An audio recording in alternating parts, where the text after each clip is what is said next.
one of the dietitians here at Living Well Cancer Resources with Northwestern Medicine, and I work primarily at the Delmar Cancer Center, and I have my colleague here. Hi, I'm Nancy Sawicki, and I also work at the Delmar Cancer Center. Yeah, so we're happy to be here tonight.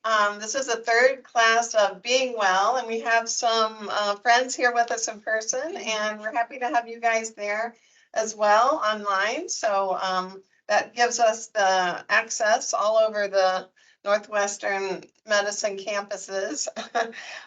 So today we're talking about Being Well, which is our class and about survivorship.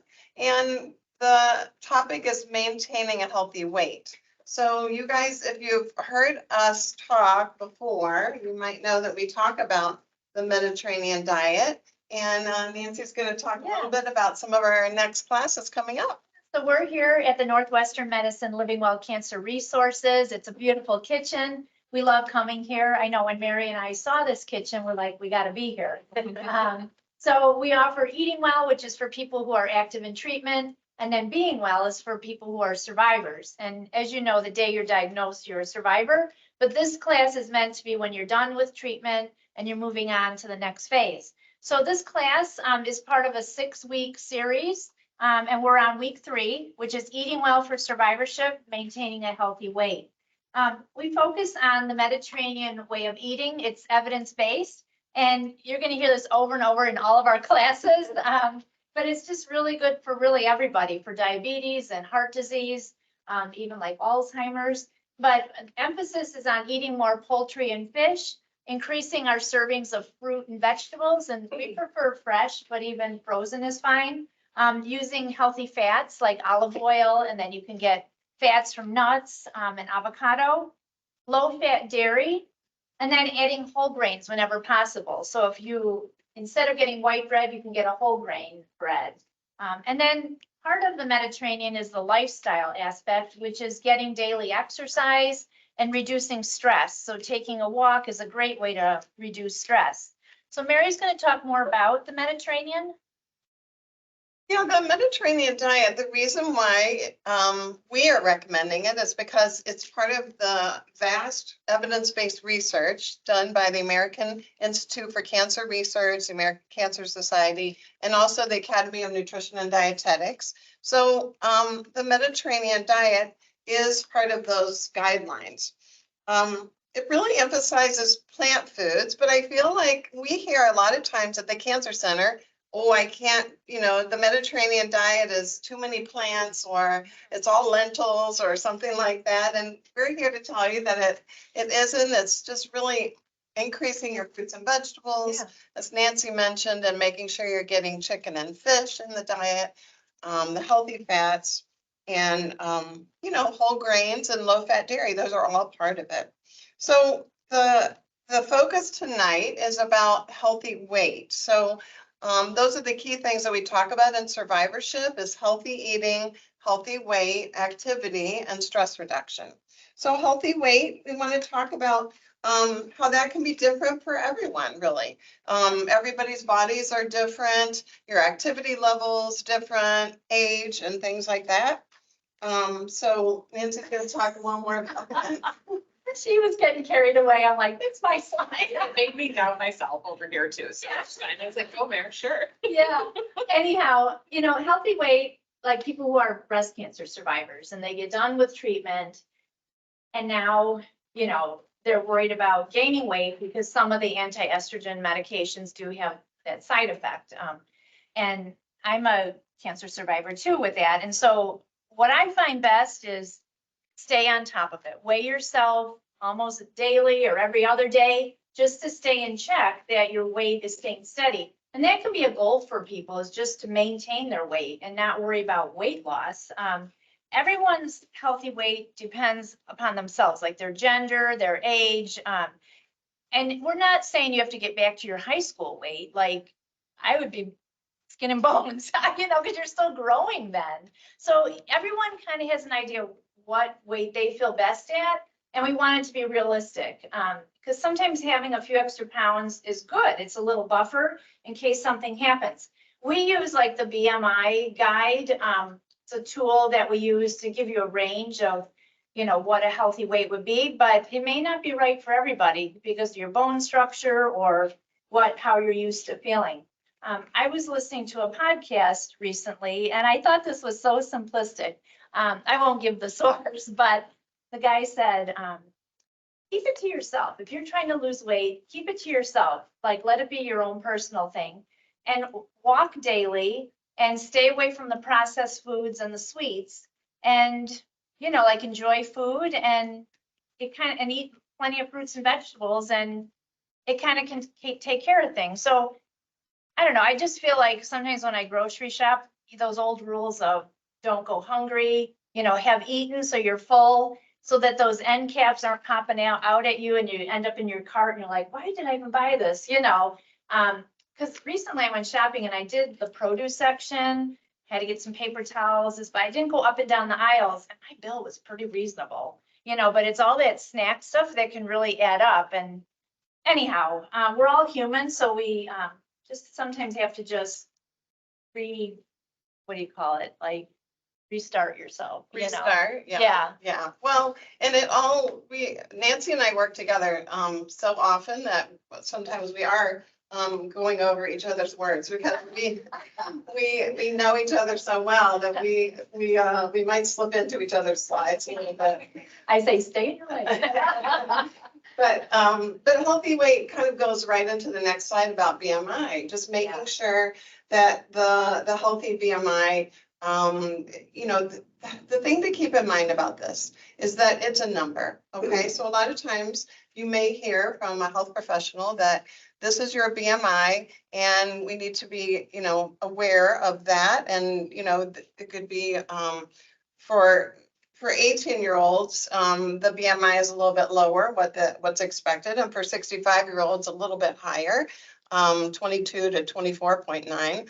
And that's what Nancy was saying, is that when you're aging, that you maybe need a little bit more weight, just in case, because we're starting to lose weight and lose muscle mass as we're aging over age 65. So BMI is a number, and it's best to try, what we recommend is try to have healthy lifestyle and healthy eating for the rest of your life. So trying to make changes in that direction as opposed to looking at specific numbers, because the numbers can vary. We've had bodybuilders in the hospital that have a BMI over 30, and you would say, if you're just looking at the number, they need to exercise and have, you know, a healthier lifestyle, but they're actually very healthy. So BMI, it is a number that we would look at to help people along, but it's just a number, and it can be different for everyone depending on your bones structure, your fat percentage, and all those kinds of things. So that's something to keep in mind. There's a chart here on this slide that talks about obese, overweight, normal, and underweight. And it does give us some information to start with as far as calculations and calorie needs and protein needs. But again, they are numbers and they're based on statistics and probably not you. Mhm. Yeah, so protein is really important. So if you are attempting to, you know, change your food habits and eat healthier, protein is something that you do want to include with every meal. It helps with preserving our lean body mass and even just getting up and moving around. Everyone's at a different level with their activity and what they can do. Plus, if you just finished treatment, your body's still trying to heal and, you know, get back to normal. Normal is a big word. But 30 grams is a good amount of protein to have at a sitting. And, you know, your body can only absorb 30 grams of protein at one time. For people who struggle with getting that much protein at a meal, there are some nutritional beverages you can consider, like Premier Protein has 30 grams in this little carton. And also Ensure Max is like that too. These are carb steady, so even people with diabetes can drink them. And this one's actually really good. It's called Cafe Latte. So I keep some of these. My dad loves this one. Yeah, and then I just learned my I think son. Nancy gets a kickback because we talk about it every week. It's so good. It really is very good. Yeah, I just learned that my son in Minnesota has one every morning, like on his way to work. It's really good. Really? So it's known that people need protein, but other sources could be, vegetable source would be beans or nuts, meats, of course, and poultry, and I might be slipping between the slides, but you know, yeah. I think so. Eggs, so yeah, so strive for a form of protein with each meal, or if you're doing a snack in between, nuts can always serve as a source of protein. And then to figure out how much protein is needed, talk to your dietitian. We have a formula that we use. For example, a person who's like around 150 pounds, they would want to strive for 68 to 82 grams a day. And then, you know, these drinks are available if you find that hard to achieve. But we'll talk more about it. Portion. Well, and there is some research that shows once we're maturing past the age 65, that we're needing a lot more protein than we thought. So that's a good thing to kind of keep in mind. I love what Nancy said about the 30 grams and just making sure you're kind of spreading those out throughout the day. A lot of us don't know exactly how much protein there is. And in this beef patty, it's about the size of a deck of cards. And it's about a 3-ounce serving, and that would have probably 24 to 28 grams of protein, depending. This chart here that's on the slide with the hand, the palm of your hand. I always say my hand, not my husband's hand. He's 6'3" and his hands are big. So, you know, just kind of thinking about the portion size a little bit and not overdoing it. And But you do need to get the protein in. You could also add another layer of protein with a slice of cheese on it, you know, and so little things. Exactly. Yeah. So there are lots of plant-based sources as well, and Nancy talked a little bit about some of them, but the nuts and the beans are a good one. I like to add in, we're in chili season still, although this week it was kind of springy. But I like to add lentils into my chili, especially the small ones. You can throw them in. It's a great plant-based source of protein, and they will boil up quickly when you're making your chili. So that's another thing to keep in mind. Here they are, the beans. Yeah, and a variety of beans. I throw in black beans, or you could do whatever you have, kidney beans. And we have some almonds here too. We're using some food models so that we can kind of give you a little bit more information. Peanut butter is a great idea. A lot of times I'll suggest doing that at breakfast, getting some peanut butter. There's a little blob of it there. So peanut butter, 2 tablespoons has about 7 grams of protein. So that's a good idea to have some peanut butter toast with an egg and then maybe a little milk, and then you're getting closer. So it really is, it does take a little bit of thought to make sure you're getting protein, especially that breakfast meal. Yeah, and we like yogurt too. It's it's helpful. It's got a form of probiotic. But you can do things with it. You can make a smoothie with it. You know, even a milkshake. You know, if you're trying to gain weight, you can do those things. But a low-fat yogurt with some fruit is always good as a snack. Nut butters, I love like peanut butter on a banana or a slice of apple. Even hard cooked eggs. Some people will boil some up and just keep like maybe 6 of them in their refrigerators where they're ready to go. And so if you're having a salad, and I might add an egg to my salad, you know, things like that, where it doesn't have to be elaborate. Even just when you make a salad, you know, you can add some beans, or you can add some cheese, maybe some tuna or an egg with it. Yeah. It adds up. I think a lot of times we don't think about seeds too. And Yeah. they're on the plant-based list, there are chia seeds, but sunflower seeds, Yeah. those would add some good protein. And I like the crunch. Yeah. And then string cheese is simple. Yeah, and so something that we're making tonight, well, we'll save it for you, but it's a meatless meal, but you can even add meat to it if you wanted to make it more of a complete, but we'll save that for the end. But avocado toast, you can put an egg on top. Yeah, and the cottage cheese and fruit, a lot of different things. So then protein shake options. So there are a variety. I also wanted to show like Orgain. So this one, it says right up here, it's grass-fed protein. So, and then this one is plant protein. So it's made with a pea protein. So if people are avoiding animal products, they can do that. Or if it's avoiding dairy, you know, from a cow, this one will be acceptable. These have 16 grams of protein.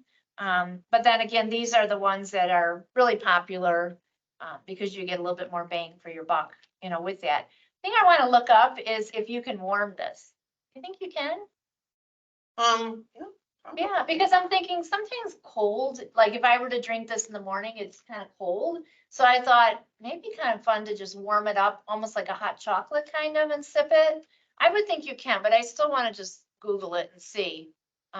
We do have another protein supplement that is savory called Unjury, Unjury. It's like injury with a U. And they have like a beef broth flavor and a French onion soup flavor. So you make it in a mug and pour in the hot water like you're making tea or bouillon. And then for 4 ounces, it has about 10.5 grams of protein.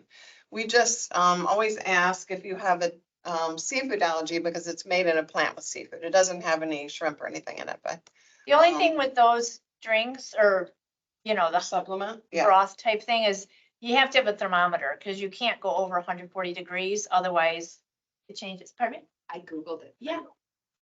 You can, in fact, unlike some protein shakes, Premier Protein tolerates heat and will not split if you pour it into things like coffee. So you can add protein to your coffee with vanilla, caramel, chocolate flavors, etc. So yes, you sure can. Okay, yeah, I was doing that on vacation because we were in Florida recently and I don't know, we were shopping and we didn't want to have too much stuff. So I started, instead of buying flavored creamer, because I like that, I did have one of these with me and I was putting in my coffee and it was fine. Yep. You know, it served the purpose. But I just wondered if I could, you know, microwave It says it even. tolerates heat. Yeah, I'm gonna have to try that. That Try sounds good. Yeah, thanks. It's another, Ashley. Ashley keeps Yeah. us all organized, Yeah. which is awesome. She's got her fingers are fast. Yeah, it's very fixed. Yeah. That's awesome. Cool, good. So- Another thing. The main thing, you're kind of looking at our plate here, and it does kind of, the next slide talks about the Choose My Plate program, which for those of you that don't know, that's the new food guide pyramid from the US Dietary Guidelines. And you want to kind of have half of your plate be fruits and vegetables, 1/4 starch. So if you kind of look at this, you'll have 1/4 starch and half of your plate being fruits and vegetables, and then 1/4 protein, whether it be plant-based or eggs or beef, or we have a little tuna here, which is awesome. So those are the kind of things you want to kind of look at your plate. And I almost like this better than the pyramid because you can, you know, make sure that you're looking at your plate and it's okay. I thought this was like a French fry. No, it's a carrot. Oh. No, so okay. visualize half your plate. I We thought- work a lot I thought together. it was- It's definitely not orange, but you can A imagine. little Yeah, guilty. Exactly, yeah. But think of half of your plate as fruits and vegetables, like Yeah. mostly vegetables. Yeah, Yeah, and then 1/4 protein and then a starch, because if you deprive yourself of the starches, then you get sick of eating this. I like a little potato. you once have in to a while. have a little or bit rice. to give yourself energy too. Ah. Because the carbohydrates, we use those first, and then we're using the protein for energy, and then the fat, we'll pull that out if we need it. So it's good to kind of look at your plate. I like that graphic a lot. And then, you know, kind of make sure that you're using those foods. The more of those fruits and vegetables that you're getting in the diet, the more anti-inflammatory properties you are going to be benefiting from. So that's something to keep in mind. And then just kind of, you know, for recipe ideas, you want to kind of use all of your resources. Some of us like to look in recipe books, but also online. Both, yeah. And then, you know, there are podcasts out there where you can get some other recipe ideas. There's so many sources now for doing that. I like to kind of make a list for my Monday through Thursday meals, and then weekends are a little bit, you know, different for some people and busier. So if you have that Monday through Thursday, I usually just make a little note, slap it on the fridge, and then I've got my plan for the week, because planning makes a huge difference in whether or not you're going to be making a healthy meal. A lot of our participants say that they're picking dinner up on the way home. They don't know what to make, and that happens to all of us. Yeah. Some nights, but if you can sort of have a plan for at least part of the week, it's really helpful. So I do things just a little bit differently. I like the planning part, but when I grocery shop, I'm like more in the produce section. What looks good? Like, oh, that cauliflower looks good, the broccoli. I get a red pepper, some carrots, you know, kind of like what we like. And then I always keep like rice on hand because I like to make like a fried rice, even though it's not really fried, you know. I just do like a little saute with the vegetables and then add rice to it. And to me, it's a great way to increase your vegetable intake because it's mostly that. And use up some that you have. Yeah, left. or, you know, Yeah. but those are all in my head. So like I have those things because I want to keep using up everything. Or sometimes I'll make a quiche and that one I would want to plan because, you know, make sure I have everything on hand.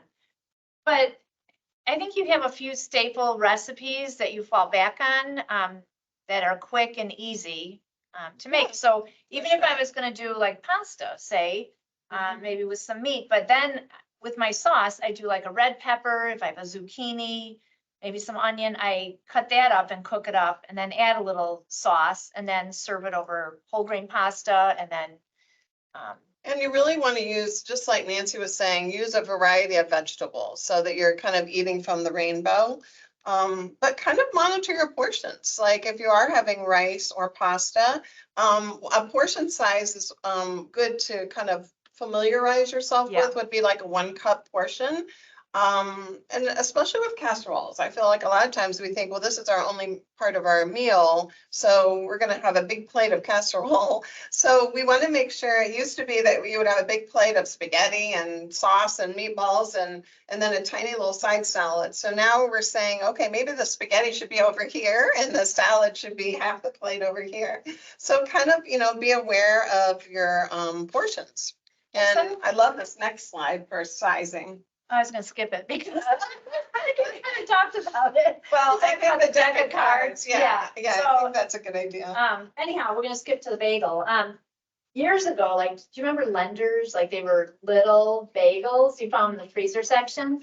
Now, when you look for bagels, they're huge. Or cookies in the store, are huge. But if you do make your own, which is fun, it's therapeutic, you get lost in your recipe and there are breakfast cookies out there you can make. You can make them low sugar and then have fiber like oatmeal and stuff, but use a smaller scoop, like a 1 tablespoon scoop. So your cookies will be a little bit smaller so that if you do and have one, we're not saying go cold turkey with sweets, just limit them, but then reduce the size too.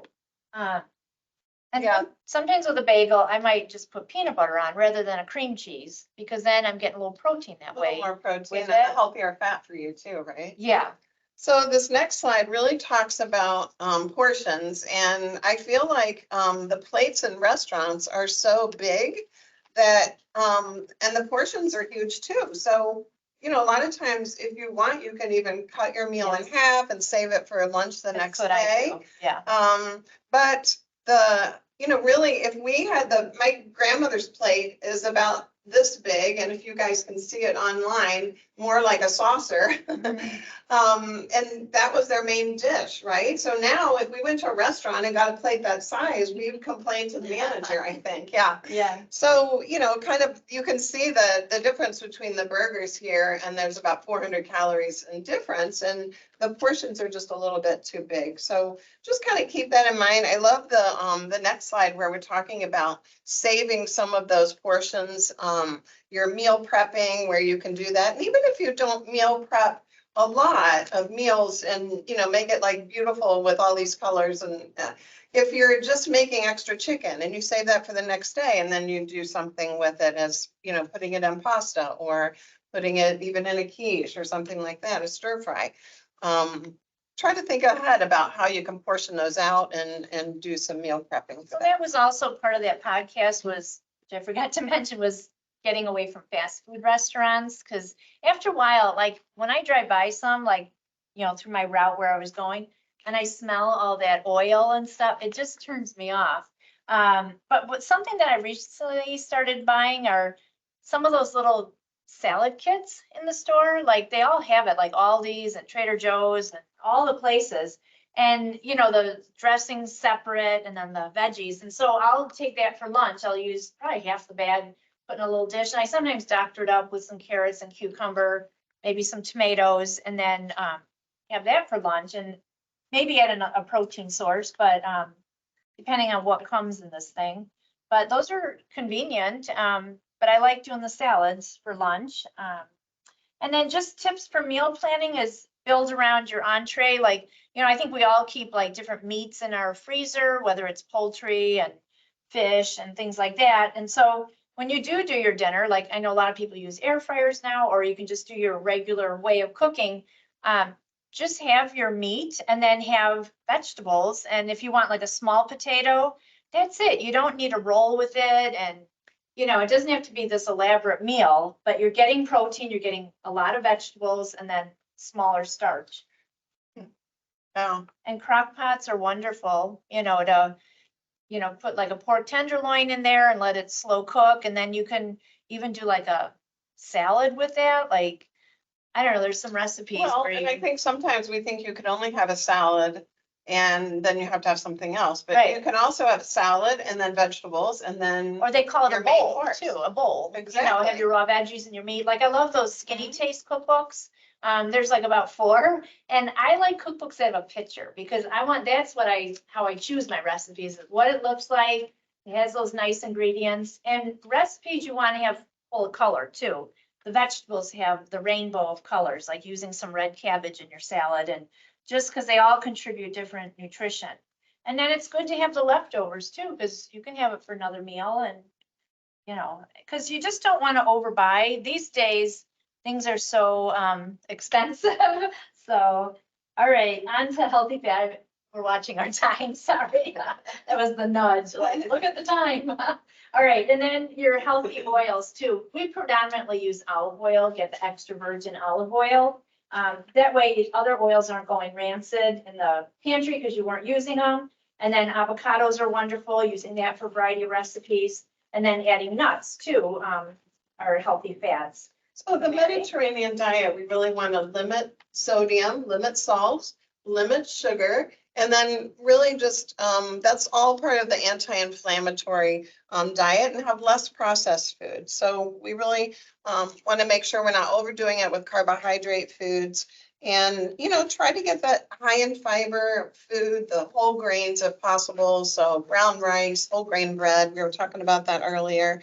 Making sure you're getting fiber that helps keep you regular, but also helps your heart if you're getting those both kinds. And then the antioxidants really ward off those free radicals to make sure that you're decreasing that inflammation in the body to decrease cancer recurrence. And using beans in cooking, I know growing up, baked beans was our source of beans, but over time, like different cultures have been introduced to all of us, and they're great. They're vegetable source, making a pot of minestrone soup or ribollata. There's so many cool recipes out there. And then on our website, Living Well website, there's a white bean dip, which is really Mary's recipe, but it's fantastic using cannellini beans, and you make a warm bean dip with I love veggies leafy and beans, yeah, yeah. they're soft. They're really so soft. And then the balance of food, exercise, and calories. Like yesterday, I took a really nice walk because it was warmer. Even today you could. It was beautiful. I did But- this morning. It was gorgeous. Yeah. And then when you walk, like live by the Arboretum, so I saw little ducks in a pond swimming, and like I did it for an hour, and it's very calming. Like it's just, I say I do my best thinking when I'm walking.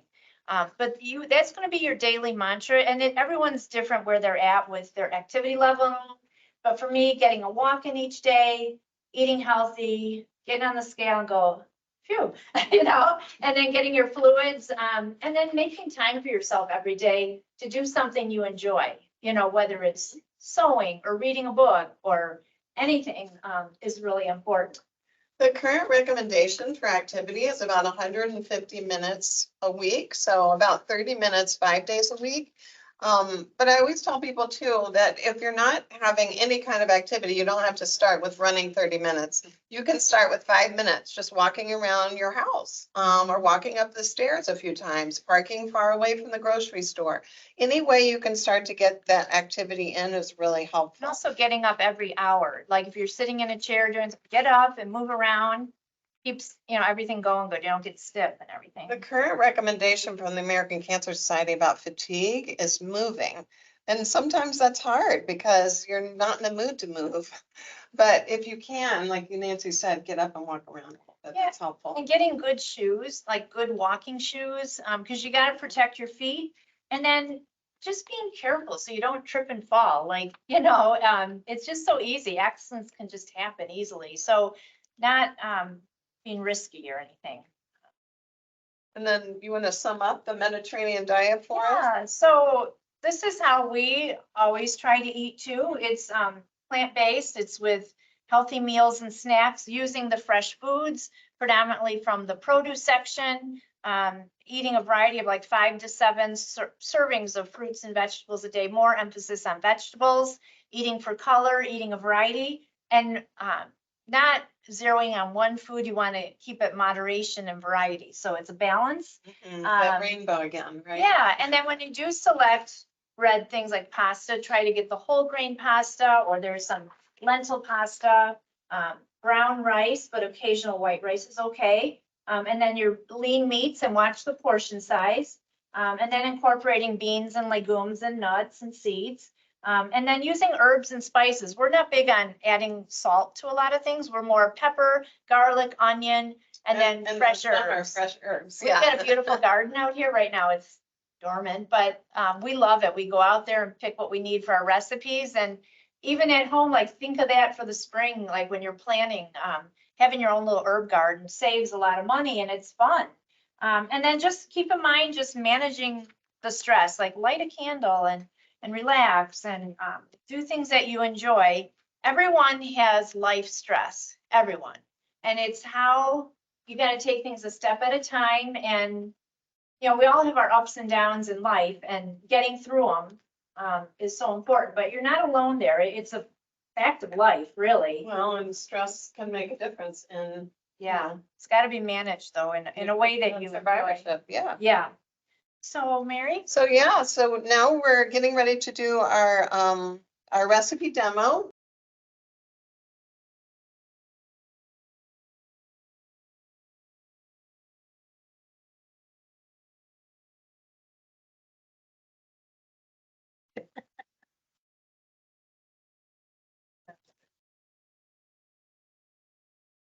I get home. Driving through Popeyes or something. I do have. So we're getting everything ready, but we have a simple meal to show you, and Nancy's gonna get us started, and then, I thought she was. All right, so what we're making today is called a Parmesan baby spinach spaghetti squash. So it is meatless. And just to show you, I'm just gonna reach over. This is a spaghetti squash. They vary in sizes. Right now out in the stores, they're probably about this size. I found mine at the Jewel. And Mary, you found some at Trader Joe's, right? Mhm. Sometimes you have to look around. But yeah, so Mary's already got those baking. And my involvement right next is I'm gonna saute some fresh spinach, and then some garlic and all. And the thing about spinach, like it will shrink down quite a bit, but it carries a lot of nutrition. They're dark green leafy vegetables, so they're part of the anti-inflammatory diet. I use it a lot, like if I make a quiche, it's usually the egg, some cheese, and then the spinach, maybe another vegetable. But they do contain iron, the non-heme iron. If you were trying to get the iron source out of it through eating it, you just shouldn't really consume it like with dairy, like milk, because that can block the absorption. But like if you're having an egg and that contains iron, maybe you wanted to make like a little egg omelet with some spinach in there. Even having a little citrus, like vitamin C, helps absorb the iron. Little side of a tiny bit of orange juice. Yeah, or we're something. not talking about big glasses because that's a lot of sugar in there, but Yeah, yeah. So I'm just gonna put a little olive oil. This is all we cook with. I'm not gonna put much, just a little bit, but look for extra virgin olive oil and read the label to be sure that you're getting 100% olive oil. If you find olive oil for a really good price, better check the ingredients because sometimes they slip in soybean oil and that's why the price is less. Okay, so I'm gonna just add the spinach and let it do its thing. I always wash it again. This came in a container, triple washed, but I always give it another rinsing, just because it kind of freshens it up. I just put this paper towel in here just to absorb any excess liquid.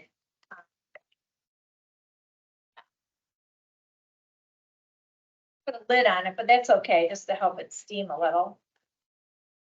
I love how you start out with a whole, it looks like you're gonna have a ton of spinach. Yeah. And then it, it kind of, you know, Might kind of move this shrinks a down. little. Can you see over? I mean, it's small up there, so. You want me to slide this over? Okay. The old tablecloth trick. There we go. I see, yeah, they can see that on these people. Yeah, so here it's already starting to shrink. And then I'm gonna add a little garlic too. So I like to get the fresh garlic. I just cut the end off a little bit and then take the skin off. It's easier to press. And then I use a garlic press and just throw the whole thing in. But you're getting a lot of good flavor that way. And it's on the anti-inflammatory list too, so. And I always go a little extra just because I like flavor in cooking.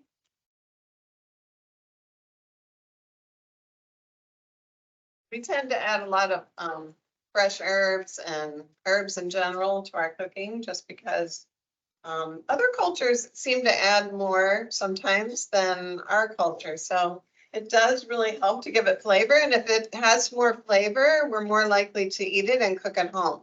So that's one reason why we do a lot of these demos. Also, if you make like a minestrone or some kind of soup, throw a couple handfuls of spinach in there and it's gonna just shrink up, but you're gonna get that extra nutrition. So look at it, it's already shrinking down.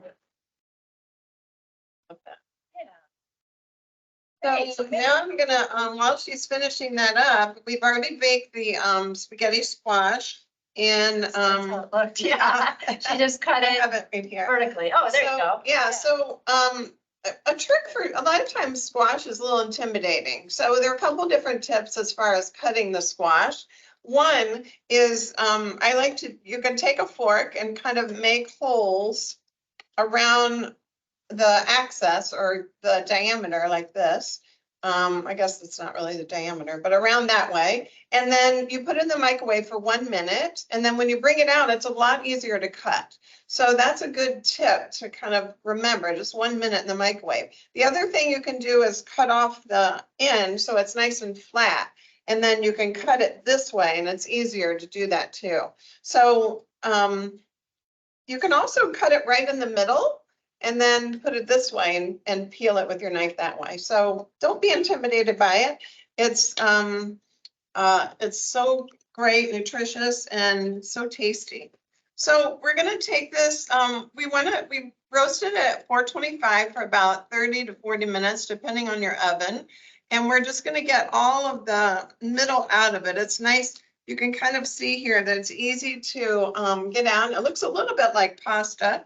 And so we want to just scoop it out, but we're going to keep the boat, so to speak, of the spaghetti squash. And we're going to kind of use that as our casserole dish. So we're going to empty out all of the yummy spaghetti squash. And, you know, this is a great carb control meal because it's got less of the high carb content that we don't want to overdo. Would So you I like love me that. to add that to my spinach? We're gonna put everything in and then put your It'll spinach warm in. it up. Yeah, Yeah, all right, well, it's actually really hot. okay. Yeah, so I think we're okay. And then for when we're roasting, I just put a little olive oil. I roasted it face up and put a little olive oil. You want to make sure the whole surface is covered with olive oil, otherwise it might dry out a little bit. And then I like to use, Nancy knows already, I like to use the herb de Provence a lot, which is just kind of Italian seasonings, but it has lavender in it. So it just gives it a different flavor and I just love that. I use it a lot too. Yeah. It's just a good all-purpose. It's really good with eggs and all kinds of things. So now we're gonna add our tomato sauce. And this can just be a prepared tomato sauce, or you can make it yourself if you want. Like a Just- pasta sauce, like a marinara. Yeah. Yeah. So we're gonna add the marinara sauce, and then we're gonna add this grated mozzarella. And I like to use a fork because that kind of helps break up the spaghetti squash. And then you'll kind of start to see that the cheese is going to melt a little bit, and that's going to be really tasty. And so if you want, you could add a little more pepper. I usually add pepper too, to when I'm roasting it, just to give it a little bit of an extra bite. Sometimes we'll add red pepper flakes to our tomato sauce. Yeah, little kick. Give it a little kick, but we did it tonight, just not knowing what works for other people. But that's a good idea too. When you used to slip it in. So now I'll give this to Nancy and she'll add in her spinach. See how much it's shrunk up? Now it's Don't all you love that, finished. that bright green color? So pretty too. Yeah. I love how it, I always tell people, try to add some color to your plate. It makes it so much more appetizing. And so we've got that red tomato sauce, we've got the mozzarella cheese, it's gonna give you some good protein. We've got that spinach that looks beautiful with the garlic. I love that. You know, I was also thinking, if you didn't want to do the spaghetti sauce, you could just chop up in smaller pieces broccoli and cauliflower, toss a little olive oil and roast it on a sheet pan, and then add the cheeses, and you could add spinach too, but You You could know, totally add other yeah. vegetables in there. I think we that would love be to make great. recipes our own by like, oh, we could also, find another way. Well, and I think what you said too about using some of up this- your leftover, This on top? You want yeah, it goes on top after Okay. are you ready for your Okay, you know, herbs? my And- herbs, I got yeah. some basil and some oregano in here. Just to Um, make it more flavorful. Yeah, so now we're gonna put that back in our spaghetti, kind of spaghetti boats. Maybe between the two of us, we can Yeah, each fill one. there you in go, turns. perfect. Okay. There you go. Yeah. That's it. All right. So, you can see that it's a nice color, but I love using the spaghetti squash. You don't have to get another dish, dirty. Oh, you can smell that garlic, smells so Yeah. good. In the summer, we would do this with some fresh basil, or even some fresh oregano. That would be delicious. And then you just fill this right back up and You know, there's a variety of squashes out there, like acorn squash, butternut squash, and they're really fun to, make stuff with. This is an example of the spaghetti squash, but even cutting up butternut squash and roasting it, or I make it into a risotto is nice. Here, I'm gonna add my Parmesan cheese. This is just the grated, that you buy in a canister. Help if I use a spoon. And then we're gonna put that back in the oven. Just for a few minutes to let the whole thing kind of meld flavors. It's really tasty. And just a great plant-based dish to have.